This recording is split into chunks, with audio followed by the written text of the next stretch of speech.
Hola, bienvenidos una vez más a su clase de español noveno grado. Les saluda su maestra, Miss Hailey Mesa. Estamos en la semana 3 y déjenme contarles que en esta presentación también veremos el tema de la semana 4, ya que vamos a tener muchos feriados y solo hay clase el día lunes de la semana 4, que es el lunes 14, y una actividad para el viernes 18. Entonces decidí juntar ambas semanas en una sola presentación.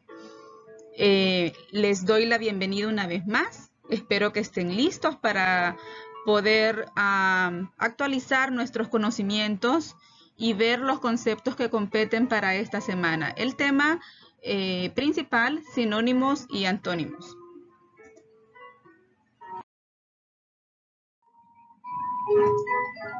Los sinónimos, las palabras sinónimos son las que se escriben y pronuncian de manera diferente, pero que tienen significados iguales o similares.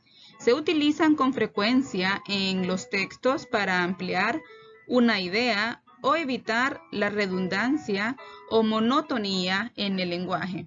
Ya en el nivel en que estamos, de noveno grado, pues ya tenemos un conocimiento básico de lo que son los sinónimos. El enfoque aquí es ver cómo la sinonimia se divide y para qué sirve en la literatura este tipo de palabras. Nos dice el texto que se utilizan para poder ampliar la idea que estamos transmitiendo y evitar la redundancia. Redundancia es la repetición de las palabras o frases constantemente y la monotonía también en el lenguaje. Entonces, la sinonimia puede presentarse de dos formas. Existen los sinónimos totales, que son las palabras que pueden ser intercambiadas en cualquier contexto sin que modifique o altere su significado inicial.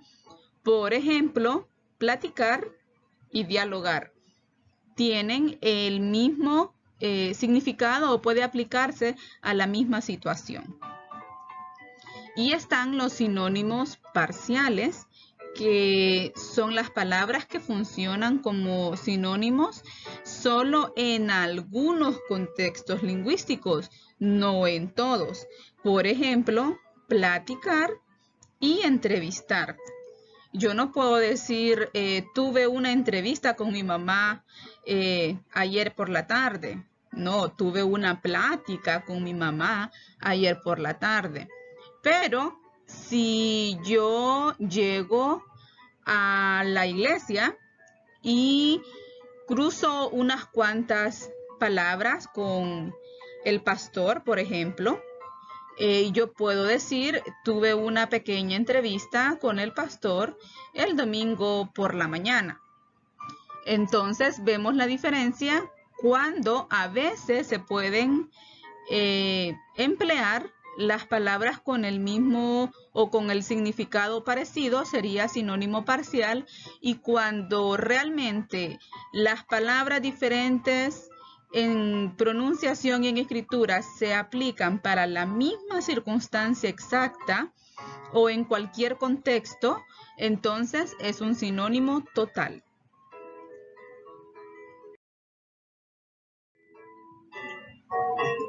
Los antónimos. Los antónimos, por su parte, establecen relaciones de oposición entre palabras que pertenecen a una misma categoría gramatical. Se utilizan por lo general para comparar las diferencias de significados que existen entre las palabras que aparecen en un enunciado o en las expresiones de uso cotidiano. Recordemos que los antónimos siempre van a ser opuestos. Aquí tenemos, por ejemplo, sol, luna, día, noche. Estos antónimos tienen su clasificación propia y están los antónimos binarios, que constituyen los antónimos que son totalmente incompatibles, por lo tanto son palabras que excluyen a otras. Por ejemplo, sano, enfermo. Si usted está enfermo, no puede estar sano. Vivo, muerto. Si usted está vivo, no puede estar muerto y viceversa. Si está muerto, no puede estar vivo. Tenemos la clasificación de antónimos inversos. Estos antónimos inversos, cuando la presencia de uno implica la presencia de otro. Por ejemplo, comprar y vender. Entrar y salir. Esto quiere decir que uno necesita al otro para poder existir, por así decirlo. En eso se distinguen los antónimos inversos. Tenemos también los antónimos de grado. Estos de grado o graduales también se les dice, constituyen los extremos opuestos de una escala de palabras que se encuentran ordenadas de forma sucesiva. Por ejemplo, grande, mediano, pequeño. Entonces el antónimo sería grande y pequeño. Es que va en gradualidad, o sea, en escala, de punta a punta, pero pueden llegar a unirse. Otro ejemplo sería blanco y negro, pero van a llegar a un punto donde el blanco y el negro se unen y está el gris. Para que lo entendamos mejor, está también frío y caliente. ¿Por qué podríamos decir que frío y caliente es un antónimo de grado? Porque el intervalo entre frío y caliente es tibio. Entonces, siempre y cuando tengan una parte media, entonces van a ser antónimos de grado o graduales. Antónimos de negación. Son las palabras que forman mediante la unión de un prefijo que posee un valor negativo. Todos los antónimos en negativo que inician con in, des, a, anti o contra. Estos antónimos se llaman de negación. Por ejemplo, anticorrupción. Antihigiénico, que es el opuesto de higiénico, y anticorrupción, el opuesto de corrupción. Entonces, todo lo que lleva in, des, a, anti y contra son antónimos de negación.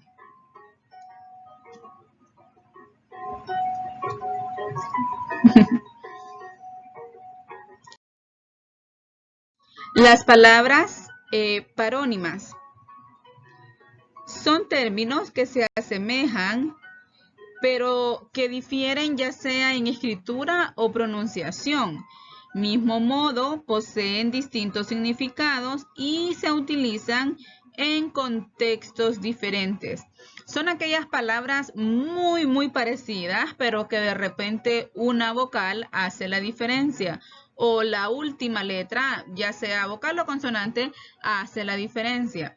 Aquí tenemos algunos ejemplos: especias, especies, actitud, aptitud, adoptar o adaptar.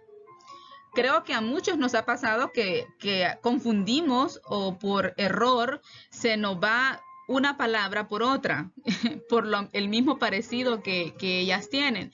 Entonces, estas palabras que se asemejan o se parecen muchísimo, pero que realmente su contexto es diferente, por esa letra ya se convierte en otra, estas palabras se llaman parónimas.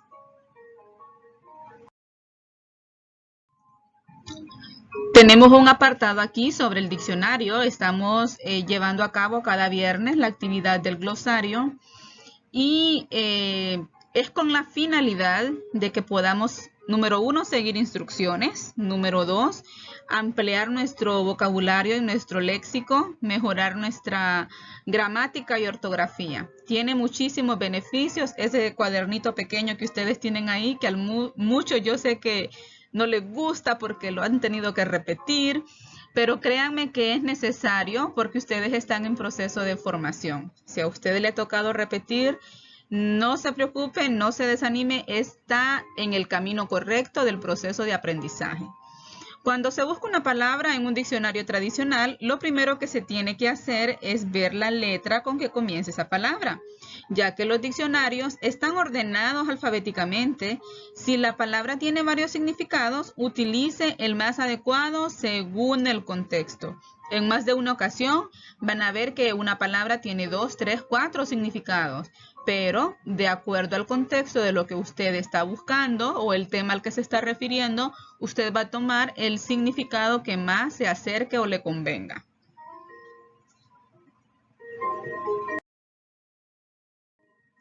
Los niveles del uso de la lengua. Los hablantes de una misma lengua forman una comunidad lingüística. Sin embargo, no todos sus miembros hablan de igual manera, debido a que todas las lenguas no son uniformes, sino variables.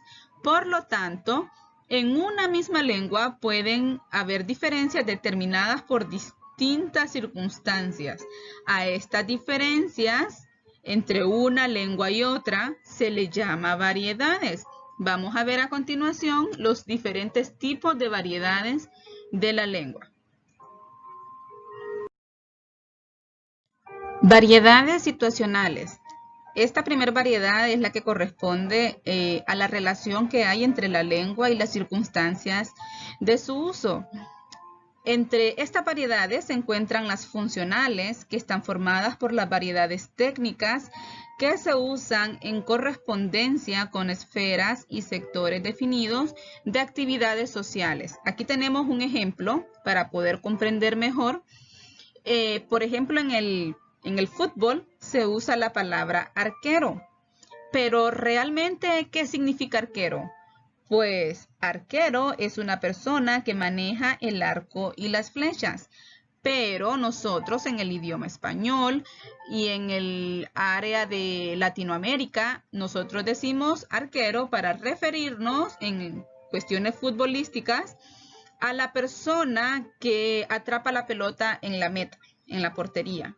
Entonces, por ejemplo, utilizamos arquero con un significado especial, distinto del significado corriente que esta palabra tiene. A eso se refiere las variedades situacionales.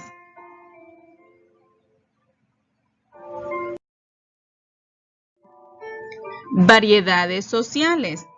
Pues estas variedades registran la relación social entre la lengua y distribución social de los hablantes, como su lugar de origen o de residencia actual, posición económica, nivel de escolaridad, sexo, raza y edad. A esto se refiere la variedad social.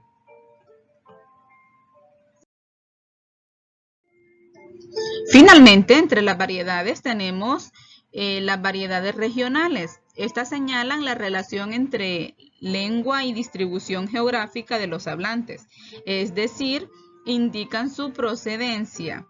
La región está conformada por un complejo conjunto de circunstancias individuales, grupales, familia, amigos, iglesia, profesiones, etc. Estas variedades regionales pues hacen característica a la forma de hablar de las personas entre un lugar y otro.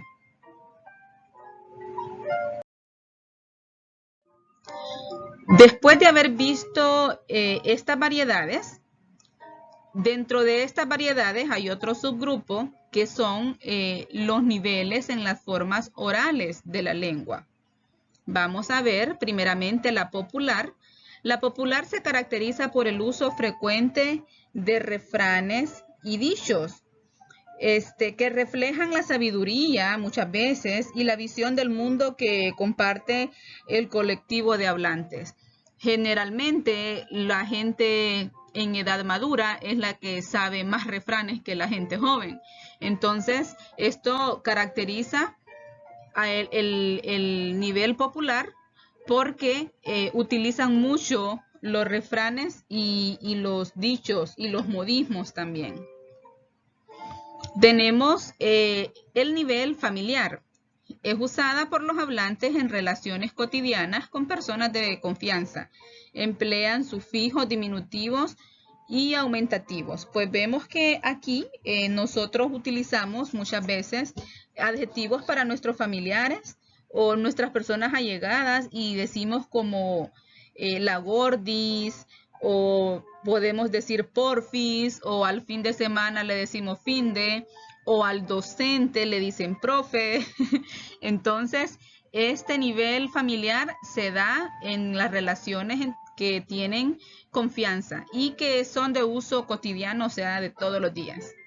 Finalmente, el nivel vulgar. Este corresponde al uso de expresiones con definiciones sintácticas, fonéticas, gramaticales y un uso excesivo de los vicios del lenguaje. También en este nivel hay pobreza léxica. Pobreza léxica quiere decir que tienen poco vocabulario, no tienen esa abundancia de palabras para poder expresarse. Y los vicios del lenguaje están en la mala dicción o pronunciación de palabras, donde nosotros utilizamos el ceseo o el exceso de la S. Por ejemplo, viniste, trajiste, y no dicen algunas palabras completas, sino que le comen una letra o le agregan una letra a la palabra. Por ejemplo, por decir cansado, le quitan la D y dicen cansado. Hay muchas de estas vicios del lenguaje que hoy en día nosotros debemos de autocorregirnos. Y a veces tenemos como una mezcla, un mix de lenguaje popular, familiar y vulgar, pero realmente estamos formándonos y debemos procurar hablar correctamente siempre, tanto en familia, entre amigos y mucho más, ¿verdad? Ya fuera de la zona de confort, porque el hecho de hablar correctamente, de hablar bien, es un reflejo del nivel de educación o de escolaridad que usted tiene.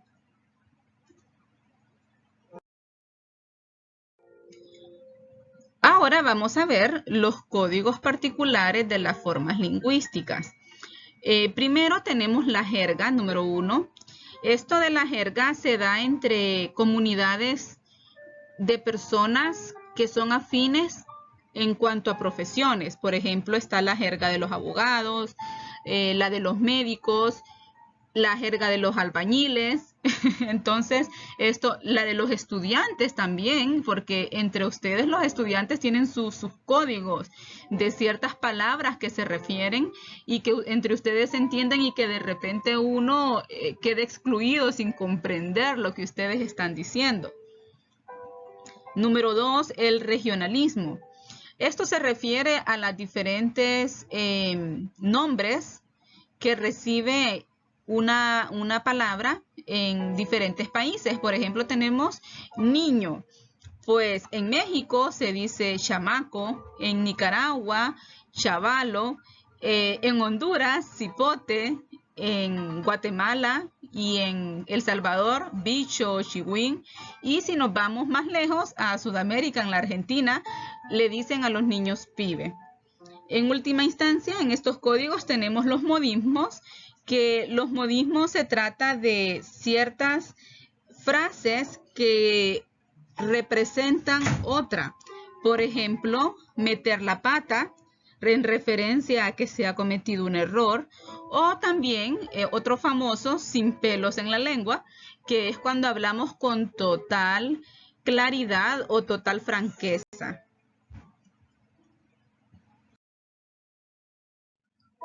Niveles de las formas escritas de la lengua. Pues hay 3 niveles cuando está la lengua escrita, y es el lenguaje literario, el lenguaje culto y el lenguaje técnico-científico.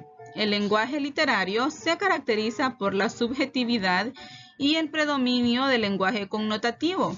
Incluye una intencionalidad artística en el uso del lenguaje mediante la incorporación de muchos recursos expresivos como figuras literarias. Ahí es cuando nosotros vemos los poemas, los versos en prosa, todo este tipo de representación lingüística es lenguaje literario. Lenguaje de culto. Pues el lenguaje culto constituye una modalidad lingüística que se caracteriza por ser altamente cuidada. Utiliza un léxico muy amplio y las construcciones sintácticas suelen ser bastante complejas. Las personas que utilizan un lenguaje culto generalmente tienen un alto grado de escolaridad o educación. Este lenguaje culto es utilizado también en las altas esferas de la sociedad y también en lugares más formales como grandes emporios de empresas, conglomerados, en todas este tipo de niveles de reuniones que ellos tienen, utilizan un lenguaje culto. El lenguaje técnico científico, pues, es una variedad de lenguaje culto, solo que ya va enfocado a cierta área específica o a cierta rama específica.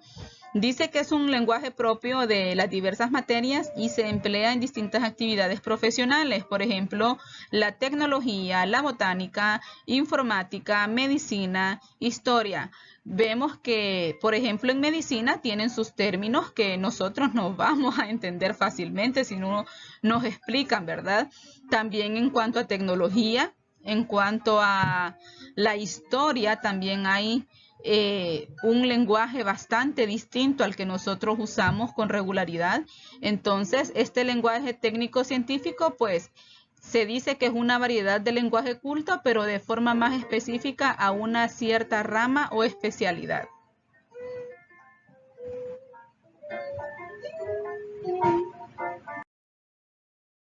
Bueno, de esta forma hemos llegado al final de la presentación con los temas que vamos a ver en la semana 3 y el tema del día lunes de la semana 4.